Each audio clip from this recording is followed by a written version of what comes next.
Here's a mess.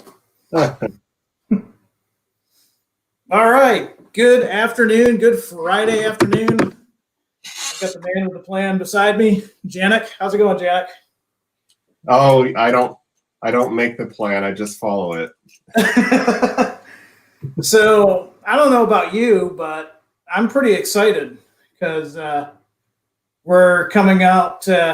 Well, everybody should be getting their new stuff for September, ordered through their shop. But yeah, we got some new stuff coming out, don't we? Yeah, it's that time of month again where we are gonna show off what we've been cooking up for you guys, and maybe there will be something in there that you're interested in. We always try and hit different railroads with each coming month so that we don't leave anybody out, stranded for too long. Yeah, it's this month I think is going to have a little bit of everything for everybody. I'm really pleased with what we've got going on. I know Janek spent a lot of time working on stuff, and I think what we'll do is we'll bring it up. Now, there is a lot of ground to cover here today, folks. We're not going to bore you with all the details. We'll go into detail a little bit as the month progresses, but there are so many cool things that Janek and I were too excited to not tell you about it on a Friday. So what I'm going to do is I'm going to bring the screen up, and that way you guys can see everything. And let me get to our screen here. Yeah, one thing I'll mention too is I know the stuff is still being uploaded onto the website. I think the information is incomplete as of right now, but they'll be working over the weekend to get all the images and information up there. So if you don't see it now, don't worry, we're working on it. So, Janek, you can probably understand why I'm a little excited about this first release.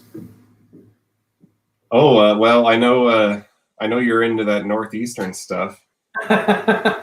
This is for everybody that was commenting that we had all that West Coast stuff a few weeks ago. And see, we haven't forgotten, and this release, we haven't forgotten anybody. We've got Northeast, we've got Southern, we've got West Coast. I mean, it's pretty much everything cool in the country that's on rails this month. So, Janek, I'm going to hand this over to you. Tell us about the Genesis GP39-2s. Yeah, so for these, we're going to do more of the Redding units. The Redding got 20 of them in 74, and we did offer them back in 2015, and now we're going to do them again with Tsunami 2 and the LEDs and the new speakers, the dual cube speakers, which in my opinion sound great. And, these units, they actually only operated on the Redding for 3 years. But during that time, they were used on almost any kind of train. They were some of the best power available at the time to the Redding. And then after their stint there, the Delaware and Hudson. Yeah, they like you were saying. I mean, Redding got these, and they did not have them for much more than a few years, and then they were already becoming patch jobs when they were still virtually new. Yeah, the paint was only a few years old, and as you can see here, we're offering a few different versions of the D&H. I believe that the 7412 is the patched offering, and then the other two units are in the blue and gray lightning stripe scheme. So those are going to be repaints. The Redding scheme was cool, but though I don't really model it, the Delaware and Hudson had a really sharp scheme, and that Avalon blue with the gray and breaking it up, you had that yellow with the D&H shield. I mean, that was just really classy. Yeah, and I'm actually a fan of the solid blue schemes with the Redding style stripes. That's a scheme we offered previously. There's really not a bad one there. So. Yeah, no, that's right. You bring a good point. I mean, in the 70s, hence the GP39-2, that was a little bit easier on the fuel. They were designed to be a more economical road switcher. And D&H, like you said, they did a simplified scheme about this same time. And for whatever reasons at this point, this one was done in their, I guess you'd call it a premium paint scheme, but it's a really nicely done. But then, we've got the option to have the Prime for Grime GP39-2 lettered for D&H. I mean, it's one of those, they were in I don't know if you knew, but at the time, the D&H had almost doubled in size, and they were power hungry. So they put some, although neatly, they put some patches on the Reading stuff and put them right into service. And there were no two alike for those when I was doing the research on them. I actually had to make a spreadsheet, and I was keeping track of the paint schemes on these. And some of these wore 10 or 11 different paint schemes over their lives, which is pretty incredible when you think about just one class of locomotive. These definitely got handed around a lot. So they definitely did. I mean, you bring up a good point. This is, in the old days, it would have been easy just to offer a GP39-2 and just offer it in, authentic colors that would have been appropriate for the model. But as you just heard, Janek will spend hours upon hours of research because, like you said, there's, even within the same railroad, there's different options, different features, different details. And I mean, once again, Janek and Matt have done all the hard work. All we have to do is place the model, maybe weather it in the case of the Grime for a ready to rust version here. But it really does leave you a lot more time to work on your layout, doesn't it? So let's see. Let me scroll down. Oh, sorry, go ahead, Janet. Oh, no. What else do we have going on with the 39-2s? I know there were a couple schemes that we've never offered before. This one's kind of cool. Now, I know some of you guys are like, oh, man, more UP. But again, we've got a Prime for Grime one. And tell us a little bit about this, because this is another instance where they look the same, but they're really not. You've got two distinctive locomotives here, don't you? Yeah, so these are former Katy locomotives. These were from an order in '84 for 20 G39-2s. And the interesting thing about these is they came in a body of a GP49. So if you look at the radiators on these, they're huge compared to, say, the previous D&H ones that we just showed you. And we haven't offered the UP scheme on these in a contemporary version yet. A lot of these were assigned up in the Pacific Northwest in local service in the 2010s, and they weren't all repainted at the same time. As you can see, like on the 1210, that's an earlier paint job with the straight stripe. Oh, yeah. Whereas the 1216 has a lightning stripe there. That's a more recent repaint. And that one actually has the strobe lights on the cab as well, which will be operating. Wow. No, that's neat. And I mean, some of the details that, beyond the actual hard details, but you've got the look, and we've all seen it when we've got rail fanning, the patch job of the numbers for the unit. I mean, that's great. Just small little details of how the road numbers were applied to the locomotive between the two. So again, and in this case, like you were saying earlier, same railroad, same locomotive, but completely different. And same time frame. Yeah, that's right too. Two were running around at the same exact time. One of them looked pretty messed up, and one of them was a fresh repaint. And when you're modeling local trains like that, that really can add some variety. Yeah, that's definitely a gotta have. Not to be left out, we've got some Bnsf. It looks like you've got, tell me a little bit about these. These were former Santa Fe units? Yes, Bnsf, they have the most GP39-2s out of anybody because they got them from Santa Fe and Burlington Northern. These units right here are what's called Phase 2 units, and they came from Santa Fe.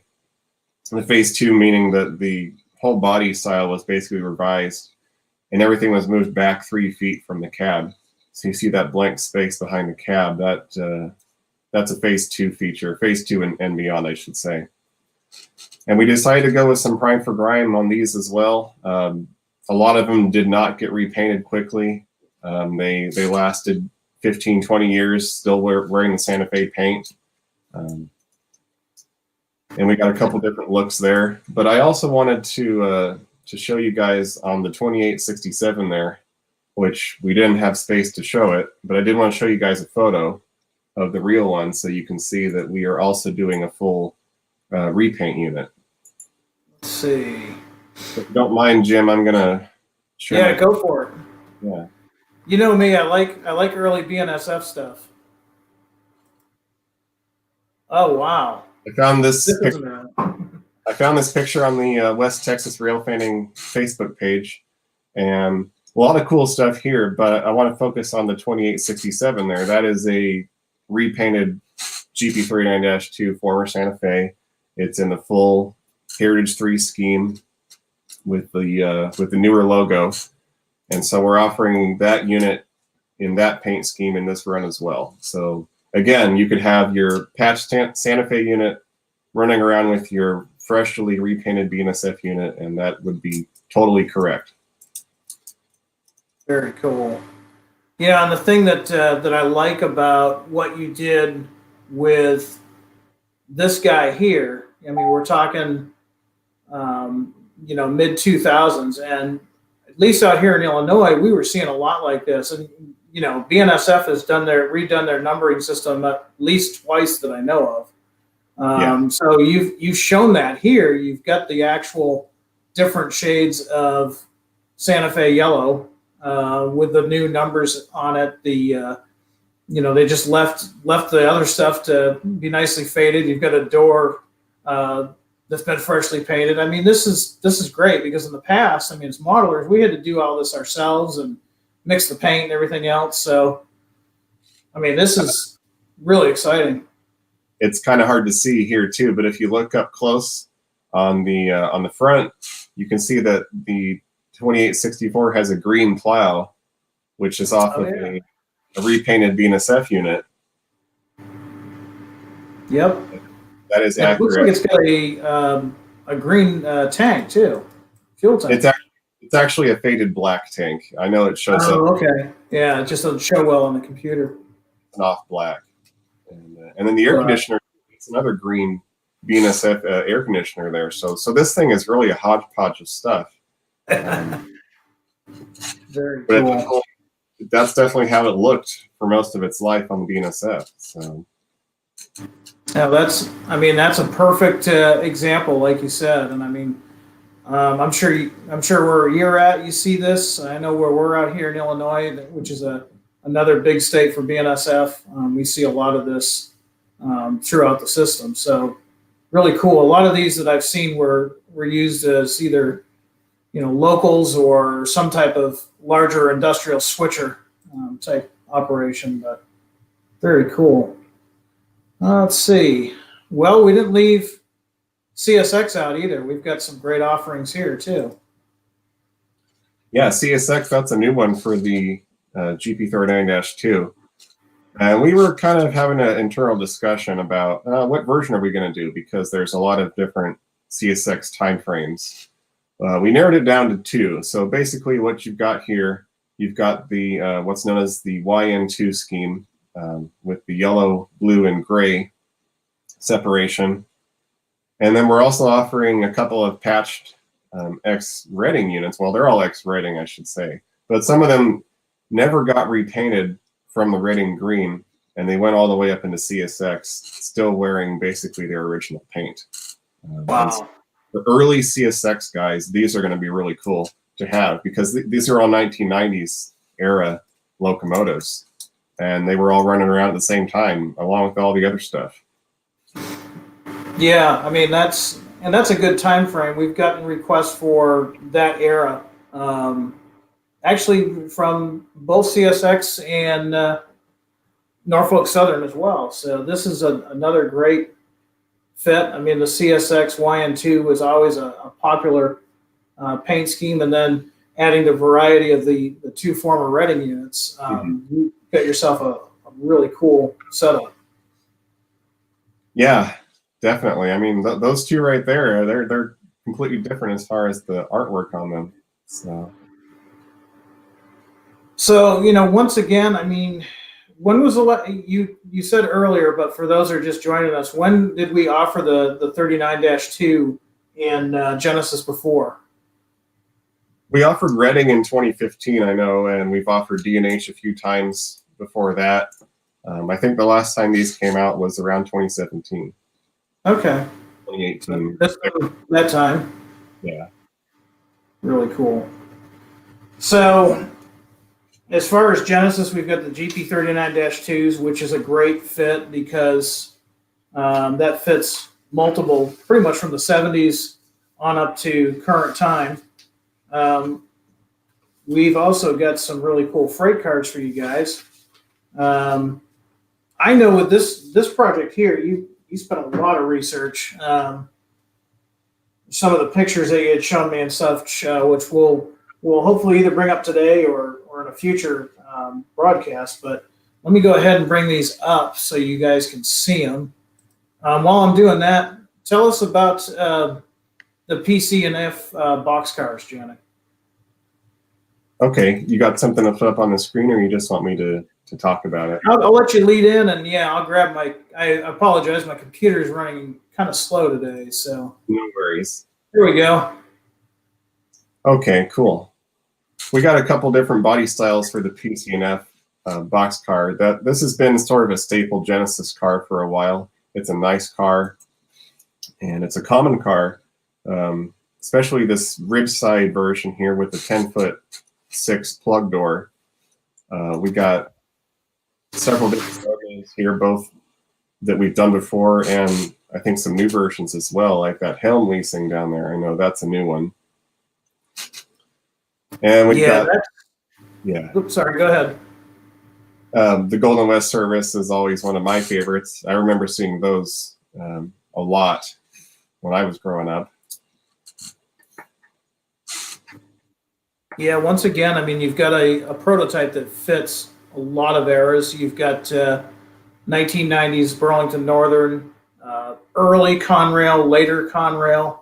Yeah. I mean, it's pretty much hits all of the, maybe with the exception of transition era, it's hitting all the really popular eras of modeling right now. Yeah, because I know those Rio Grande cars are 1970s. Same with the Mopac and the Frisco. But some of the other schemes are more 1980s, 1990s, and then the Helm leasing. That's all the way up until the present day, pretty much. Yeah, and speaking of present day, I thought I might be thinking of another one, but you got the Southern Pacific and the Cotton Belt. I remember, seeing the Evergreen cars back a long time ago. They weren't in quite that good a shape by the time I saw them, but so common for a while, and then all of a sudden they were just gone. I think that they all went to Southern Pacific. I don't know the whole story behind that. I'm sure someone in the comments might know that one. But these are what we call the Landis door cars, which the door was designed by somebody with the last name of Landis, and it's a unique looking door. I haven't seen on a lot of other cars, but these cars have two 8-foot, the top row has an 8-foot and a 6-foot. The bottom row, two 8-foots. So a couple different versions there. And these are mostly in lumber service, running up in the Pacific Northwest, hauling finished wood products on the SP. very, very common at one time. Not seeing them as much anymore, but definitely if you're a fan of the 70s into the, I'd say 2000, early 2000s or so, you've got a good basis for a freight train here. Yeah, I mean, when you saw a train of these things, it was like every other car was an Evergreen or an SP or a Cotton. So these are cool. I mean, this is exciting. Well, okay, I'll admit, I'm living in the Midwest now, so we see a lot of these starting right now. Um, tell us about the Trinity 3 bays. These are very common now. The Trinity is one of our sort of celebrity freight cars. People never seem to be able to get enough of them, no matter how many we do. It's a car that was built starting in the 1990s by Trinity. It's a 3-bay covered hopper, and it's mostly used in unit grain train service. So what we have here for you guys is a lot of old friends and some new ones as well. And this is all based on requests that we've been getting. I had such a hard time picking road names this time. I had too many requests for one run. So we have enough material for like 2 or 3 more runs after this. So if you don't see what you wanted this time, we got more coming next time. That's kind of a good problem to have, though, really, because that just makes it better for everybody involved.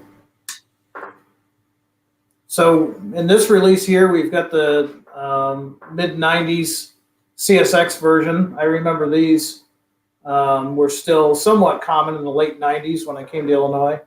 Yes. I'm sure we've all seen the Archer Daniels Midland, probably pretty common. Yeah, those are everywhere. The GATX Elite is actually one that I photographed going through Colton a couple years ago. The Agrium is a 2018 and up car, so a recent owner.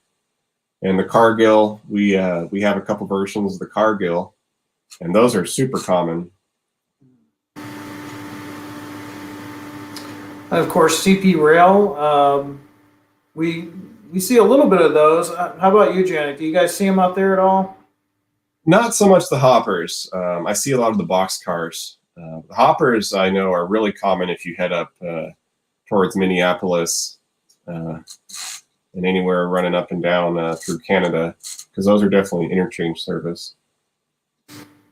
And then one I wasn't real familiar with, I haven't seen it, the David J. Joseph Company. Tell us a little bit about that, because that's one I've not heard of. I don't know about our audience. The David J. Joseph, they're a scrap, steel and scrap business, as somebody in the comments said, and they own what seems to be almost any kind of rolling stock you can think of. Gondolas, they have some high-sided former coal cars, bathtub gondolas, and most recently, I've seen them with these. And I honestly have no idea what they carry, so if anybody knows, feel free to leave a comment. But they're cool. They are cool. Yeah, I mean, if you're doing any type of grain train or anything of that nature, these cars are going to come in really handy. And like you said, they've been solid sellers for us. I mean, people can't get enough of the Trinity 3 bays. Right. And then if you go to the next page, we actually got something new. We got a new body that I wanted to talk about a little bit. Yeah, definitely. This is all new, and I wanted to hear about the research that you did on these. Yeah, so I was talking to Matt Gentry, and he'd been talking to his buddy Matt Martin, who, by the way, Matt, thanks for these photos. These are great, and they were really helpful. A lot of the earlier Bnsf cars with the Circle Cross logo started getting these stiffeners welded onto the corners somewhat recently.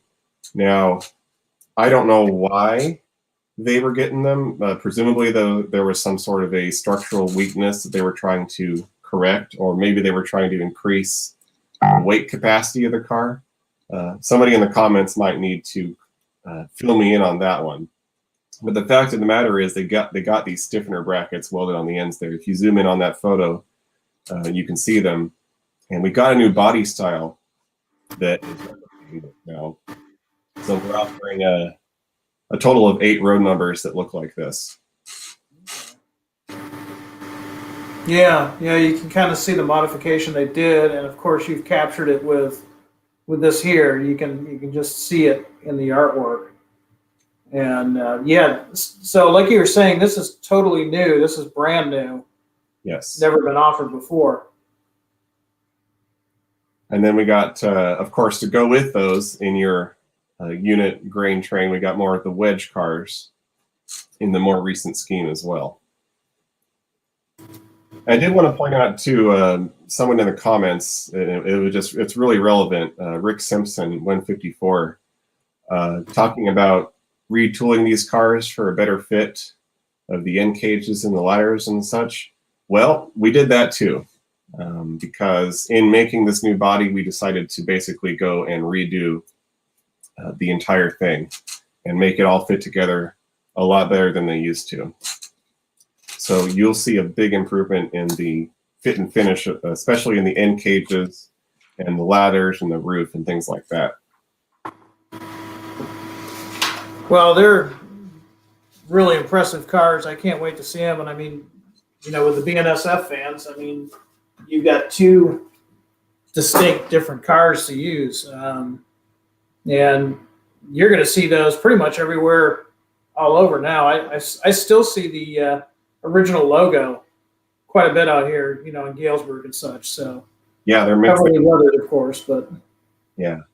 And then finally, we got the borax. And if you're in Southern California and you are watching Bnsf trains, you definitely know these cars because they always seem to show up, especially in like the bar watt or the watt bar. I always see the borax hoppers in those mixed trains. So those are really common as well. I mean, so far, my budget is in danger, I can tell.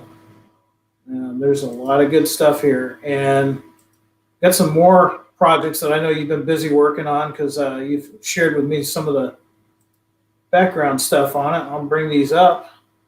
Yeah, just to clarify too, all those road numbers on the Trinity hoppers are new road numbers that we've never offered before. So no matter what you've bought in the past, be it Genesis, RTR, we haven't included any duplicate numbers. So you'll be good to go no matter what. So SD60, I remember when these came out in the prototype world, these were right after the SD50s. These were, at the time, you know, really good sized locomotives. These were big compared to what we had seen, you know, say SD40-2s and things of that nature. So when these came out, where I grew up, this was just left for the Western roads. This is the big stuff. Although you've got some really cool Norfolk Southern in there too. So I'm going to let you start with Oakway and kind of work your way down. I'll zoom in while you talk. Sure.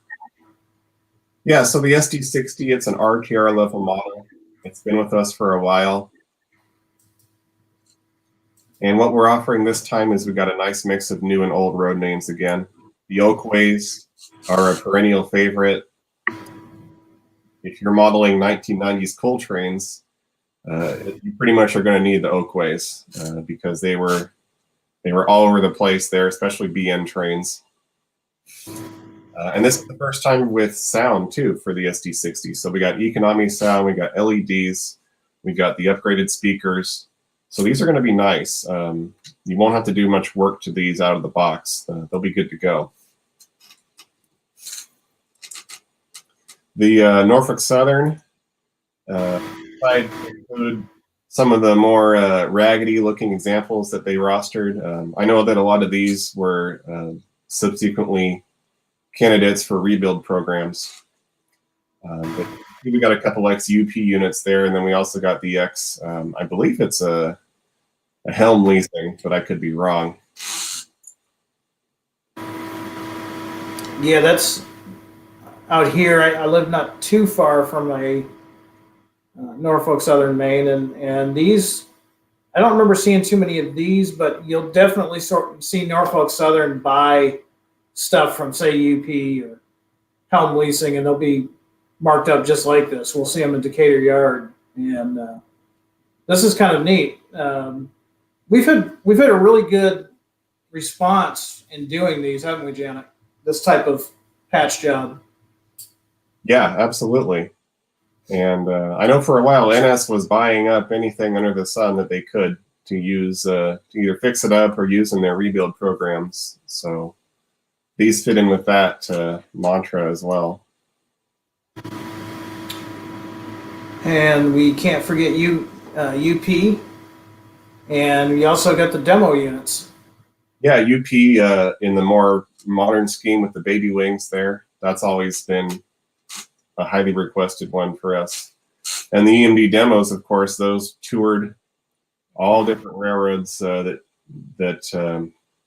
could be potential customers for that model. And they oftentimes ran as a group together. So can't just get one of those. You got to get the... No.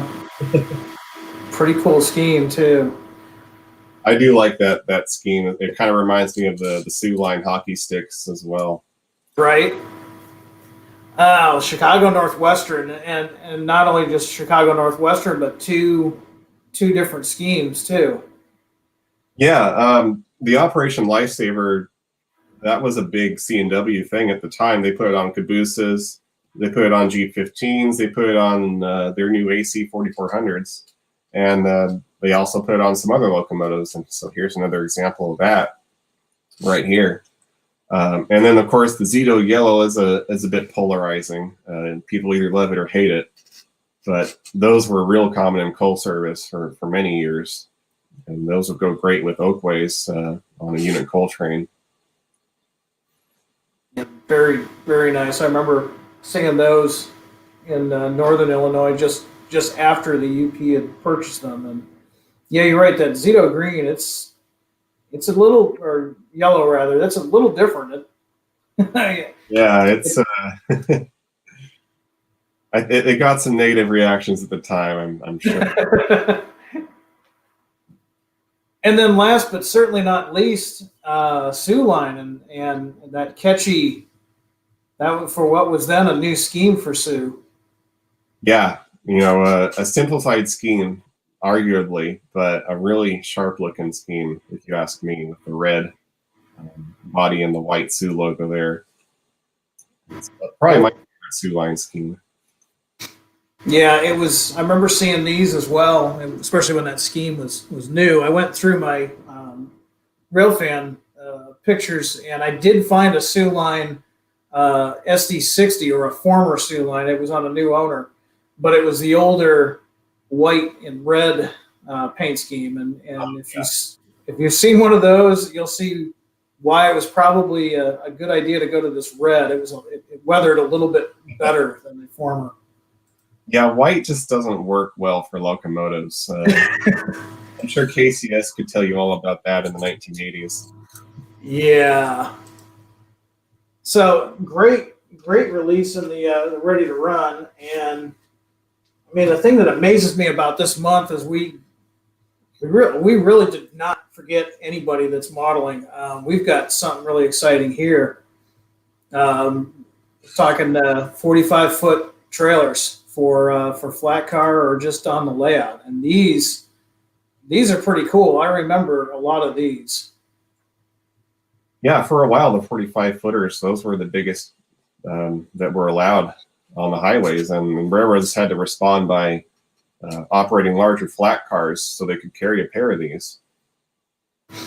Yeah, you bring up a good point. It's a 45-foot trailer, and before all the deregulation that was going on, semi trucks were limited. And that's, if you're old enough, you'll remember the old cab over tractors or flat nose, and they did that so they could get a longer trailer. A conventional tractor, which is more common now.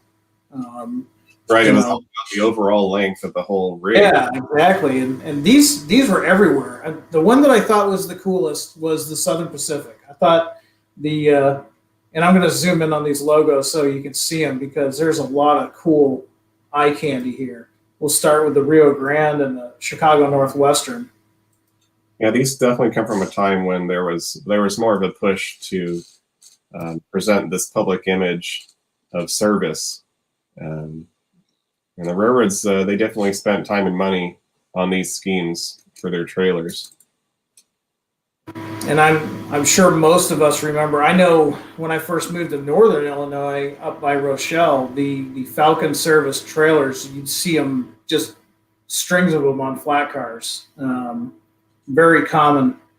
And that was probably, when I was up there, it was probably mid to late 90s. Now you've also got some, are these considered independent, or are they just smaller companies? I'm not familiar with either one of these companies, Frederickson and Penner. Yeah, I'm not sure either. But the one thing I do know is that these trailers showed up on railroad flat cars a lot. But when we offer the trailers, we try and make sure that we're offering trailers that could also be used in TOFC service. And then earlier I was talking about the Southern Pacific and the Golden Pig service. The railroads kind of gave the nickname of a pig train for the TOFCs, and so Southern Pacific kind of playing in on that. They did that logo, and I remember that logo when I was younger. How those trailers get all the way to New England, I'm not quite sure, because where I was in New England, there wasn't a lot of rail action, but occasionally you would see them. And then, of course, you've got the Florida East Coast, a little bit newer than the Southern Pacific logo, but once again, very common. Yeah, FEC, they always seem to run a lot of piggyback stuff. They were an early user at the piggyback service, and they had a great territory for it. I mean, you have basically a flat, straight track between 2 points. So, someone else. And, oh, sorry. Yeah, I was just going to say. I mean, the beauty of these cars is you can run them on the flat cars, and the way we're offering so many different types, and we're offering them in different road numbers as well. You can put together a pretty nice pig train if you want, or you can, even if you've got an industrial area or some type of customer, it's a nice thing to set the scene as well. Definitely. Well, let's see. Man, we really are hitting everything this month. This was something that I think some of you guys out there were asking for last month. Yeah, specifically, there were some guys asking for the Tropical and the Ocean Network Express. And well, we said not so subtly, check back next month, and here we are.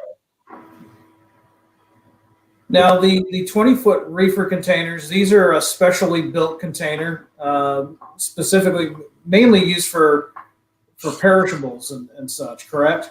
Yeah, and so, obviously compared to a 40-foot reefer container, these can't carry as much. They carry about half as much, but they have a much higher weight capacity. Since it's a shorter container, it can support a lot more weight. So if the product is too heavy to ship in a 40-footer, then they'll ship it in a 20-footer. I kind of zoom in a little bit so you guys can see the artwork a little bit more. And guys, no, they're not going to be blue lines on these. I know that it's showing up as light blue lines. It's just an artwork nuance that you're seeing there. So it's not like icicles forming on it or anything. Yeah, it's mainly just so that your eyes got a place to fix upon to see where the outline is. Very cool. A lot of common lines that you've got represented here. I remember a lot of folks asking for the Ocean Network Express,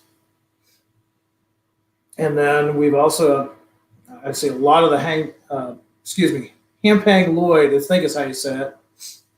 Yeah, and the CGM ones are interesting because I know a lot of you have seen the CMA CGM containers out there, but these come from an earlier time, back when they were still separate companies. That's pretty interesting. Yeah, no, that's something that I know a lot of you guys have been asking for, and once again, we plan to deliver. What's something though with a container besides a well car do you need if you got containers? There's something else we got to have with it, right, Janet?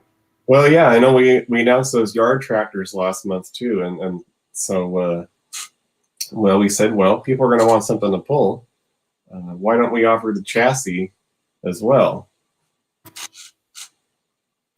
Yeah, I mean, so again, I mean, this month we're really covering all the bases. I mean, you've got your 20-foot containers that we were asked for, and last month we had the tractors, and now we've got the chassis.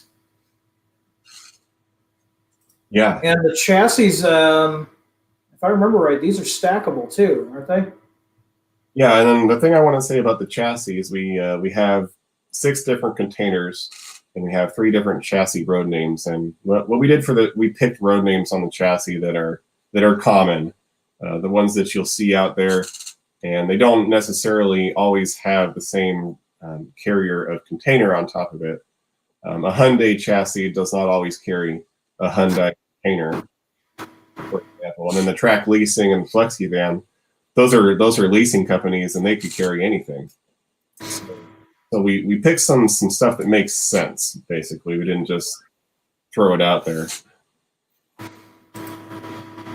I can imagine that you were pretty busy getting all the data for all of these releases. Oh yeah, never ending, is it? Keeps me busy, that's for sure. So we've also got in the ready to roll line. I'm actually kind of excited about this next piece because I'm working on a project HO layout, and these are going to be perfect for it. For those not familiar, Janet, tell everybody about the prototype of these Shorty tank cars that were popular starting in about 1970s. Yeah, so they were designed for carrying more dense liquids, such as corn syrup, and also for carrying smaller loads. And you might be wondering, well, why would you want to carry a smaller load when you could just carry a bigger load? Well, a lot of facilities don't need a huge 20,000 gallon tank car, or they don't have the space to accommodate it, or they've got a really tight curvature. So that's where these cars come in. They could negotiate pretty much the tightest curve you could throw at them. I'm going to zoom in on these two because again, there's different eras that are modeled here. You've got some of the more newer ones, like the RAIX, of course the GATX, real common. And then when we go down a little bit, you've got the American Maize products. Yeah. So there's a byproduct of the 1970s right there. Yeah, the ACI label, and you notice that one has friction-bearing trucks. That's how early that one is. Wow. And yeah, like you were saying, I mean, if you had a some type of smaller, plant that doesn't need as much, because tank cars from going on from the 70s on were getting pretty big, and this was enough to satisfy some of the smaller customers that were online. Right, they were getting big, but they're also getting more specialized as well. Tank cars are definitely not a one-size-fits-all type of car. Not anymore. Yeah. These are, again, I mean, perfect for anything from 1970s on to the probably even early 2000s, but probably more common into the 90s. Yeah, definitely. Well, we're not done with locomotives. We've got another release for locomotives. I'm going to zoom out of here so I can bring that next release up.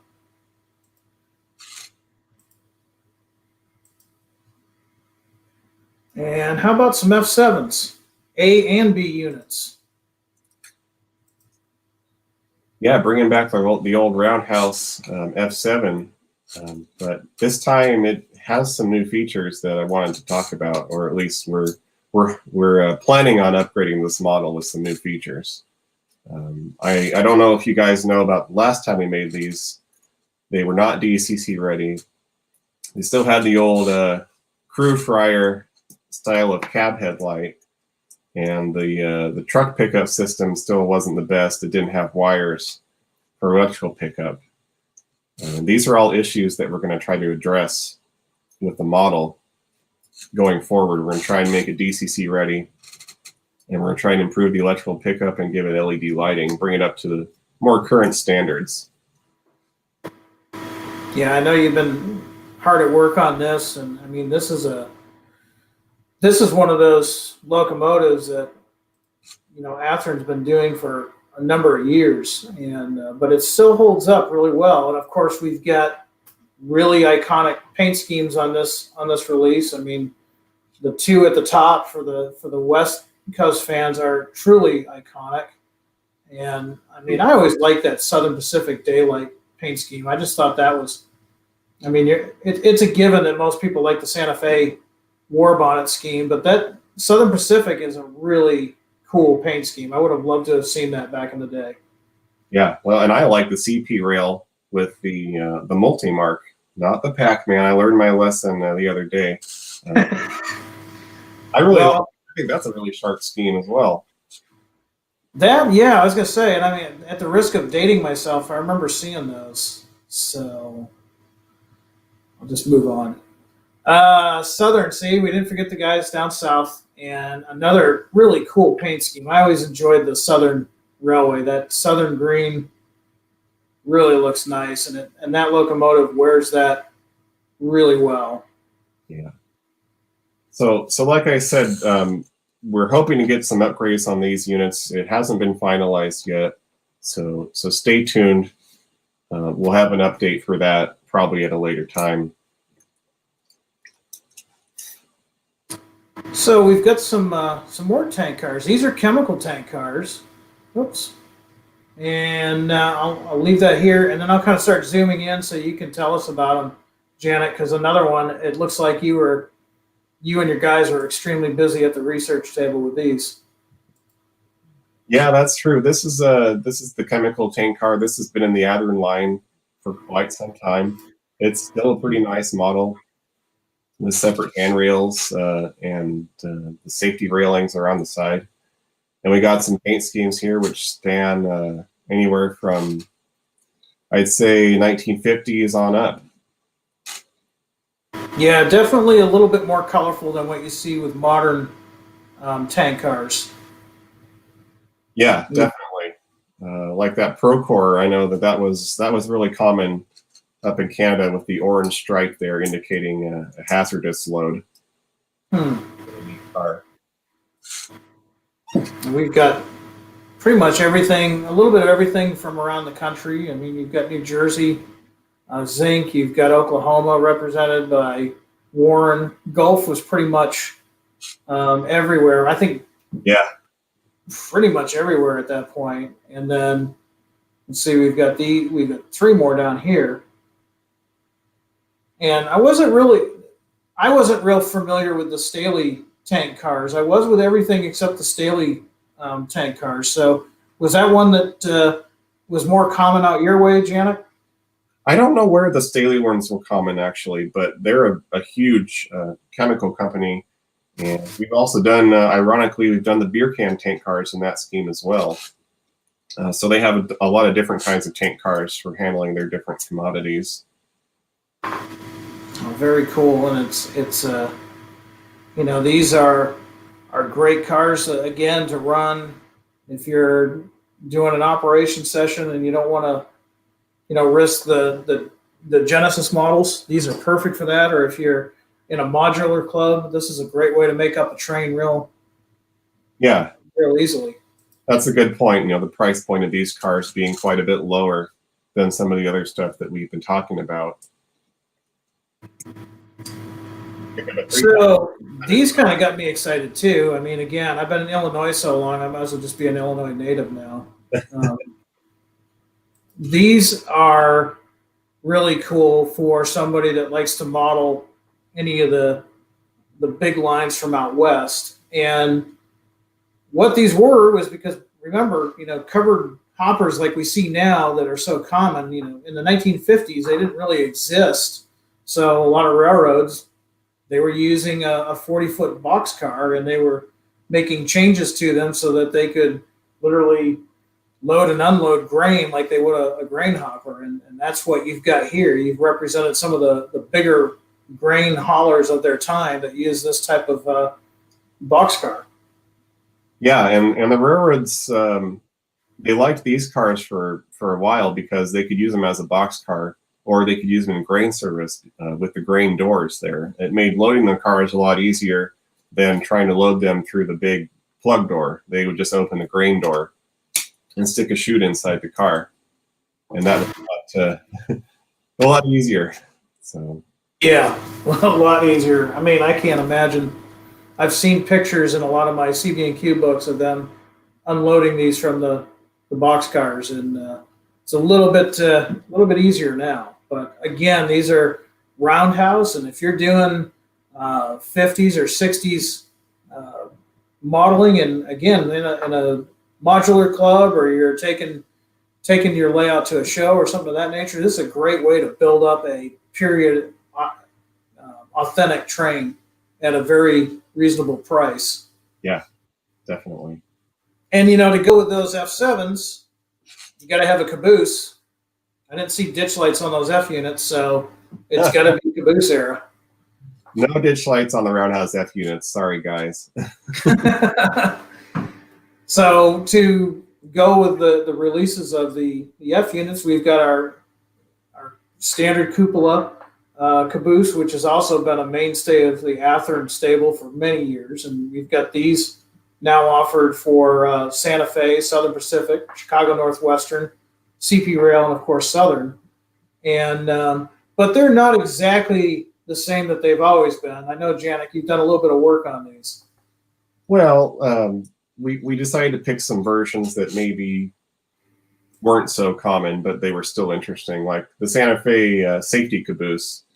Most people think of the Santa Fe being red with the big yellow Santa Fe logo on it, but for a while this was the norm, the brown cabooses. And in some cases they had safety slogans such as that one. The SP caboose with the TUFC service on it. I mean, that's pretty cool. That is cool. I don't know a lot of railroads that paint up special cabooses for their TUFC service. No, not at all. And of course, you've got the Chicago Northwestern to go along with that release. The Canadian Pacific, kind of neat how you did that, because you did the earlier script logo, which really was common for quite a few years, even after many different repaints. So the fact that you use the older caboose with the script lettering, that's really nice. It is still a contemporary of the units in the later scheme, definitely. Definitely, yeah. And then of course the Southern,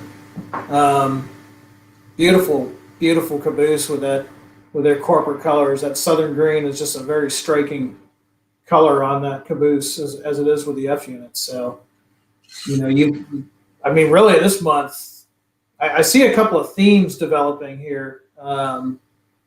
And one of them is I think we're getting close to harvest season or something, because I think the next release here, I'm going through my papers, I think we've got more grain haulers. Now, I know in the last few lives that we've done, a lot of the N scale guys have been like, hey, what about us? We haven't forgotten you. Let me scroll down so we can showing the N guys some love. And perfect time of year, we got some grain cars. And Janek, once again, you've got something for everybody. If you model an N, you've got all kinds of stuff here. Yeah, the 4427 is one of those cars that was extremely common from the 60s all the way till the 80s and even beyond. In the case of the Bnsf.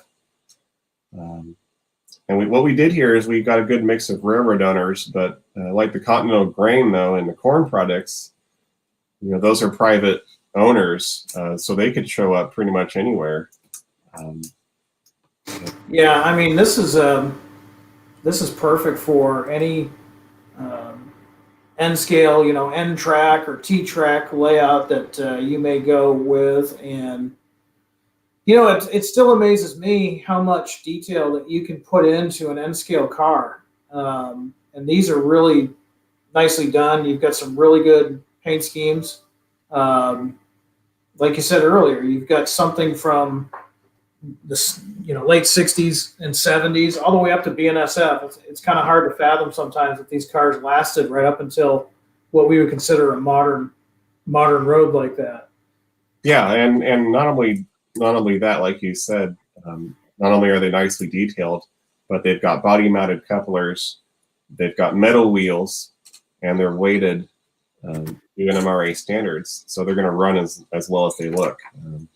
I know. No, sorry. Go ahead, Janet. Well, I've seen some other N-scale stuff out there, and it's got plastic wheels, it's got truck-mounted couplers, and that stuff's just not going to operate very reliably, especially with the tighter tolerances of N-scale. Yeah, you're completely right. That you basically had read my mind, as you just said. A lot of N-scale, even now, that's available. The Talgo style trucks, the plastic wheels, and in some cases, the really what N-scale guys will call pizza cutter wheels. Mm-hmm. So if you want to run a code 55 or finer rail, they don't, they hit the track nail heads, and these things track so nice. And if you're somebody like me that doesn't have a big layout and enough to turn around, but you do more of operations, industrial style operations, there's no better way to do it than to have the solid, body mounted couplers, metal wheels on code 55. They just track so much better. And like you said, they're already weighted. So this gives you an opportunity. The great thing about these cars is you just take them out of the jewel case and operate them. Unless you want to weather them, they're pretty much ready to go. Yeah, that's a good point. You may not need to be able to back a 100-car train into a siding and not have it derail, but it's nice to know that you could do it if you had to. That's true. And we're not done with N-scale. We've got some other great stuff. This is the first time, too. This is the first time we've ever done this. And, Janek, I know you're pretty excited about this project. 20-foot reefer containers in N-scale. Yeah, so, well, if you've been watching our videos and following our announcements, you'll probably notice that anytime we're announcing HO containers, we're also announcing N-scale, and that's just how it's going to be going forward. We have pulled up every single container that we have in HO. We filled it up in N-scale, and there's not a whole lot of N-scale containers out in the market right now, especially in certain versions. So this 20-foot reefer here, this is a needed thing for a lot of N-scale guys. It's something that they didn't have available to them in this version before that I know of. Yeah, I've not seen them. So this is something that you're going to really want to get in on, because I've not seen them offered, or at least offered well, in N-scale. So if you're doing modern day N-scale, that's a huge release. Yeah, that's pretty exciting. Definitely. I mean, N-scale intermodal stuff, you need a lot of that if you're going to build a train. So. I don't know, Janek. Do you sleep? Do I sleep? You're pretty busy. Sometimes. We've had comments in the past. Where's Matt? We let him out occasionally. Once in a while, he's usually under some kind of project because you guys keep coming up with great ideas. And since Janek's a modeler, I'm a modeler, Matt's a modeler, somebody will say, "Hey, do such and such," and we're like, sounds like a good idea. Well, and like what do you think, Janek? We're all modelers, so hopefully going forward to future shows, we can show off some of the stuff that we've been working on. I know some people like to hear about the Athearn product, but some people, maybe they want to know what we're working on, or they want to hear some current railroad-related news or something. So maybe that's something moving forward. Janek, you bring up a good point, and that's something we're going to do starting this month. We're going to do things a little bit differently. We don't want this to sound like just a big advertisement, because like Janek said, we're all modelers. We all have things that we do. So we'll talk about some of these releases in the coming weeks a little bit more in detail. But we're also going to start doing something that we haven't done in a while, pretty much what we're working on. And we're going to see Matt occasionally because he's always working on something. And something I'm kind of excited about, we're going to start doing a kind of a project HO scale layout that will be done here in Illinois. And hopefully, maybe someday when we get to do shows again, maybe we can actually put it on the road. That would be kind of fun. But yeah, I mean, all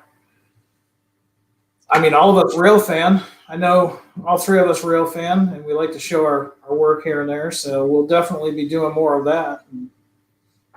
But, I definitely miss going to shows. That was one of the most fun parts about this. So hopefully we get there sometime soon.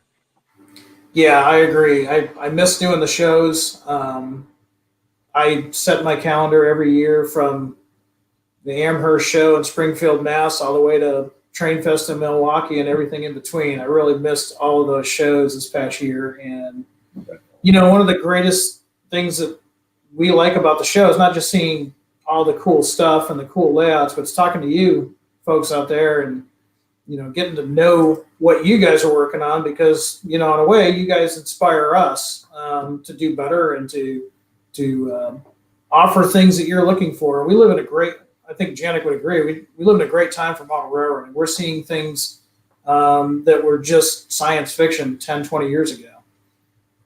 Yeah, definitely. I mean, it's definitely not the days of waiting until the next monthly magazine comes out in order to see what's going on. There's so much content out there, so many people doing incredible work with their equipment. Well, cool. Janek, what do you think? You want to take a little bit of time and see if there's some questions out there? Yeah, if you want to take a few minutes, I know that the whole thing about today, this is more of an overview, guys, and I know a lot of you have questions. Sorry that we didn't get to them too much today. That will definitely be more next time. We'll definitely spend more time taking your questions then.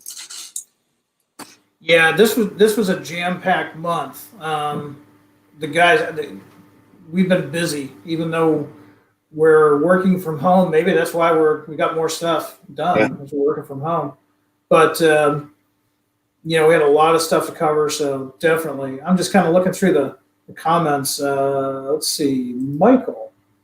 He wants to know any chance we see the Conrail Gray X RDGs in HO in the future.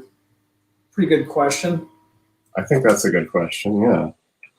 I thought we were working on something. I think it's a great idea, and I think it's worth doing. If you got any photos, send them over, help it out there, and that'd be great. Yeah, if we definitely love the suggestions, but we know a lot of you guys are rail fans and historians and things like that. If you've got, especially if it's your own pictures of something that you'd like us to do, most definitely get in touch with us because we can't be everywhere all the time. And sometimes some of our best artwork comes from photos from fans like you guys. So definitely.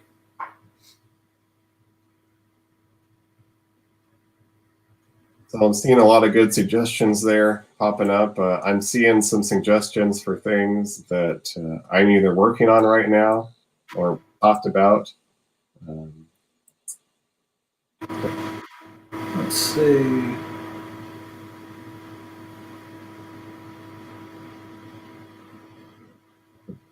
Oh, sorry.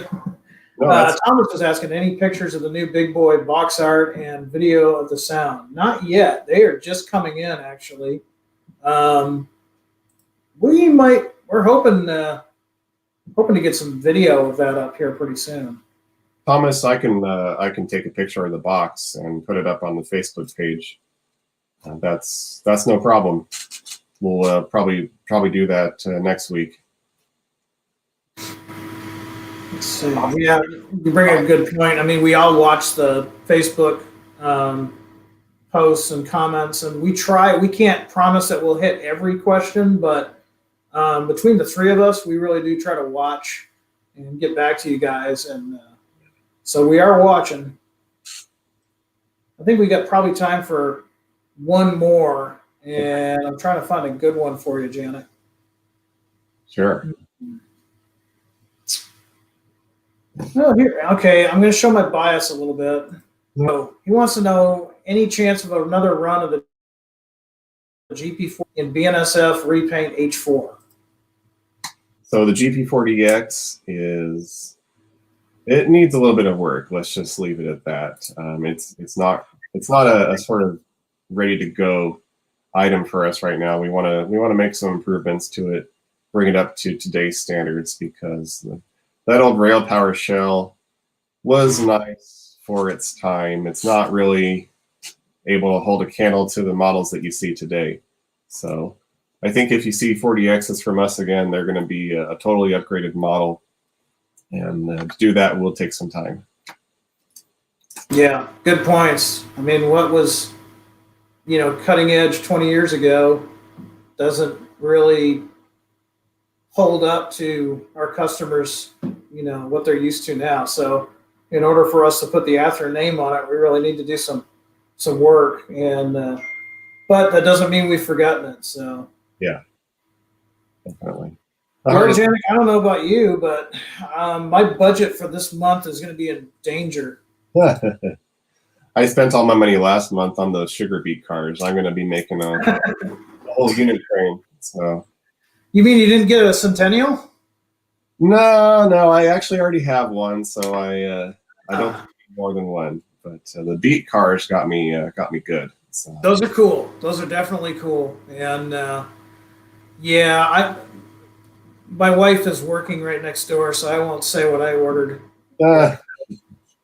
So, well, guys, we're going to wrap it up for today. Janek, thanks for joining us again. Really appreciate your knowledge base and coming in and telling us about all the stuff that you and Matt have been working on. Everybody, keep your eyes on our Facebook page and our YouTube videos. We're hoping to start doing some more things as we slowly transition into 2021. Want to say, everybody, have a great weekend. Please stay safe, stay healthy, and have a good weekend. Run some trains. We'll talk to you guys later. All right. Take care, guys. High greens, everybody.